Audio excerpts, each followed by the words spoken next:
আমাদের রাতের বেলা ওই সেলে ঢুকেছে, যেই সেলে একটা সেলের বর্ণনাটা দেই।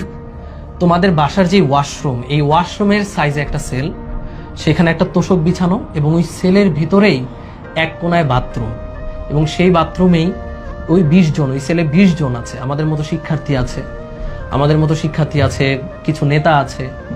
ওই সেলে ওই ওয়াশরুমেই তারা তাদের যাবতীয় কাজ করে। ওয়াশরুমের পাশেই একটা প্লেটে 20 জন ধারাবাহিকভাবে খাওয়া দাওয়া করে এবং ওইখানেই ঘুমাইতে হবে। মানে তোমাদেরকে কি বলবো, একটা কুকুরও ওইরকম পরিবেশে থাকে না যেরকম পরিবেশ আমাদেরকে রাখছে।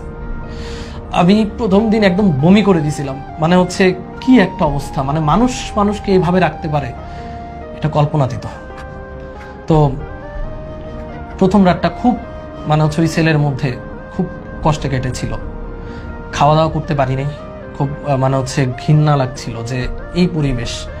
মানে আমি তোমাকে বলি যে যে তোষকে আমরা শুয়েছি, সেই তোষকটা মানুষের প্রস্রাবে, বাথরুমে পাইপ ভেঙে সেই প্রস্রাব পড়তেছে, প্রস্রাবে তোষকটা ভেজা, অর্ধেক ভেজা। এই যে বাথরুম ইউজ করলে ওই প্রস্রাবটা পরে, প্রস্রাবে ভেজা, এবং সেই তোষকের উপর আমরা শুয়েছিলাম।